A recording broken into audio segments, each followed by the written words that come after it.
lagi sa libre? Bakit hindi? Bakit hindi yan ang sabihin sa sarili? Pagbutihan mo na maigi, kamusta kung na imposible? Bakit hindi? Bakit hindi yan ang sabihin sa sarili? Dahilan ba ang mga bagay na nakaharang sa iyong daraan? Ang hagdanang mataas madulas kahit na matumbahay, hindi mo pababayaan at tuloy yung mabahiran. Nalinlangan ng bawat hakbang tawid ay mawanda gat sabayan hanging haba.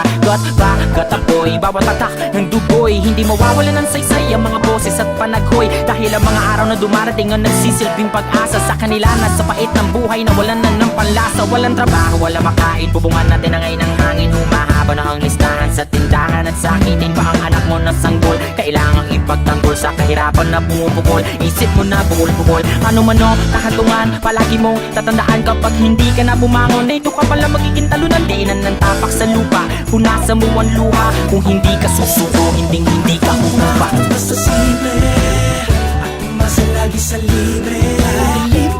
Bakit hindi? Bakit hindi yan ang sabihin sa sarili?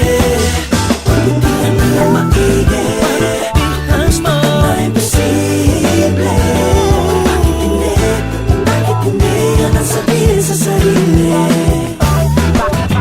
Bakit gumigising? Bakit dumidilat? Hindi pwedeng tumigil kahit mabigat ang buhat. Hindi kumukurap kahit ilang beses kinulat. Handa nang sumagupa sa lahat, ganon kakunat ang balat na malat sa lakas ng sigaw. Iangat, kumagat, lunukin ang hilaw. Higpitan mo lang ang hawak, wag na wag kang bibitaw. Ang kalaban mo lang ay walang iba kundi ikaw. Lagi kang magpasalamat na ikaw ay binigyan. Ang isipin mo na lamang ay lamang dyan din yan. Kahit tuyo na ang halaman, syagain mong diligan hanggang ito ay lumago na. Akala mo binyan lahat ng iyong naaabot ay pilitin mong higitan. Patalimin ang patalim at maghanda kang gilitan. Kung hindi mo nagawa, wag mo na muling tignan. Marami pang pagkakataon ang nasa iyong harapan. Basta simple, at umasa lagi sa libre. Bakit hindi?